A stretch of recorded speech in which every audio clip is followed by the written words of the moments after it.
मित्रांनो, आमच्या चॅनलवर नवीन असाल तर चॅनलला नक्की सबस्क्राईब करा, म्हणजे तुम्हाला मालिकेचे नवनवीन एपिसोड सर्वात अगोदर पाहायला मिळतील.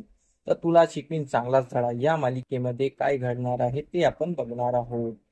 तर इकडे व अक्षरा ओमकारला भेटत असते आणि ती ओमकार सोबत बोलत असते की शाळेबद्दल काय निर्णय घेतलेला आहे मला माहित नाही, पण आज जे काही झालं मी माझ्या परीने ते मी केलं. आणि शाळेवरचा जो आतापर्यंतचा डाव होता तो आता मी उचलून लावलेला आहे. तर त्यावर ओंकार बोलतो, वहिनी तुम्ही टेन्शन घेऊ नका. आणि अधिपतीने मला तुम्हाला सांगायला सांगितलं आहे की शाळेबद्दल काही टेन्शन घेऊ नका, शाळा मी बंद होऊ देणार नाही. तर हे जेव्हा अक्षरा ऐकते तर अक्षरा खूप खुश होते आणि बोलते अधिपतीने सांगितलं. तर त्यावर अक्षराला खूप खुशी वाटत असते. तर ओंकार बोलतो, हो अधिपतीने तुम्हाला सांगायला लावलं होतं.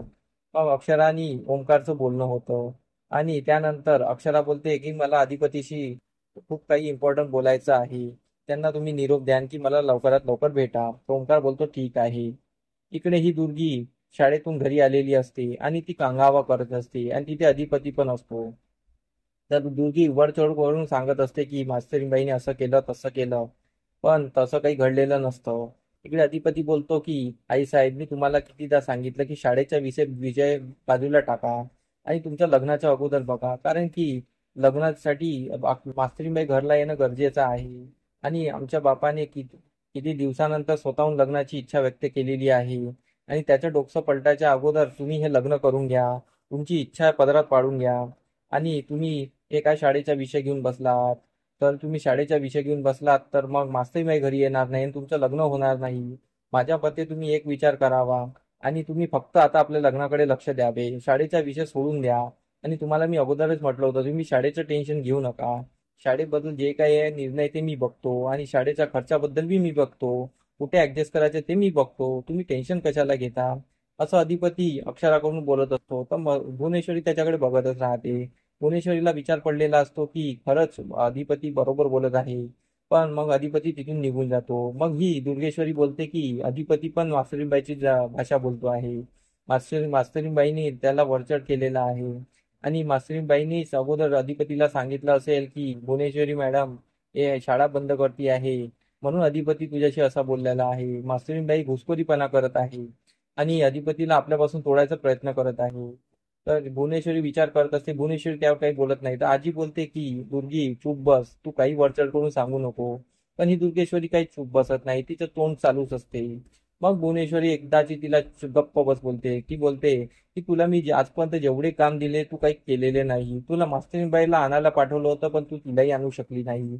तर ती दुर्गेश्वरी बोलते पण तुला माहिती आहे ना ताई, की त्यांच्या घरी गेल्यानंतर तिच्या बापाने आणि तिने माझा किती अपमान केला. तर दुर्गेश्वरीचं बोलणं ऐकून भुवनेश्वरी परत बोलते की तुला जे काम करायला आम्ही पाठवतो तू ते काम करत नाही, तू दुसरंच काम करून येते आणि बोलते की माझं काम झालेलं नाही. आणि तुला आज शाळेत पाठवलं होतं बिल्डरला शाळा दाखवायला आणि तू काय केलं, तिथे जाऊन दुसरंच काम केलं. म्हणून मी आता ठरवलेलं आहे की अधिपतीने सांगितलं आहे की पहिले आपल्या लग्नाकडे लक्ष द्यायचं. तर त्यासाठी मी आता सर्वात अगोदर मास्तरीबाईला घरी आणीन आणि त्यासाठी तुझी मदत घेणार नाही. आता तुला कोणतंही काम देणार नाही. तर आता आम्ही यात स्वतः लक्ष घालू. तर मग ती भुवनेश्वरी तिच्या आईला बोलते की आई, यात नाही का मास्तरीबाईला आणण्यामध्ये आणि सुनबाईला आणण्यामध्ये यात तुझी मला गरज लागेल, कारण की तू एक विचारिक व्यक्ती आहे आणि तू असं काही करणार नाही आणि तुझ्यामुळे मास्तरीबाई या घरला येईल असं मला वाटते. तर ती दुर्गेश्वरी आजीची साथ घेत असते. इकडे अक्षराने चारुहासला फोन लावलेला असतो आणि शाळेतला घडलेला प्रकार सर्व सांगत असतो. तर चारुहास बोलतो की बाळा, मला माफ कर, मी तुझी मदत करू शकलो नाही. मी भुवनेश्वरीला बोलायला गेलो, पण भुवनेश्वरी बोलले की आता जर तुम्ही लग्नाचा विषय टाळला तर मी या या जन्मात काय पुढल्या 7 जन्मात अक्षराला या घरात येऊ देणार नाही असं बोलली. तर म्हणून मी गप्प बसलो. अक्षरा बोलते तुम्ही टेन्शन घेऊ नका, अधिपतीने माझी साथ दिलेली आहे. तर अधिपतीचं हे साथ देणं ऐकून चारुहासला खूप गर्व वाटत असतो अधिपतीवर. आणि अधिपतीने तुझी साथ दिली म्हणजे अधिपती तुझ्या मागे खमका उभा आहे असं त्यांना वाटत असतं. तर चारुहास आणि अक्षराचं बोलणं होत असतं. इकडे अधिपतीने जे म्हटलेलं आहे ते भुवनेश्वरीच्या डोक्यात शिजत असतं. आणि इथेच आजचा भाग संपतो. तर आमचा एपिसोड कसा वाटला आम्हाला कमेंट करून नक्की सांगा. धन्यवाद. आमचा एपिसोड तुम्हाला कसा वाटला हे आम्हाला कमेंट करून नक्की सांगा। आम्ही तुमच्यासाठी नवनवीन एपिसोड घेऊन येत राहू, त्यासाठी आमच्या व्हिडिओला बघत राहा। धन्यवाद।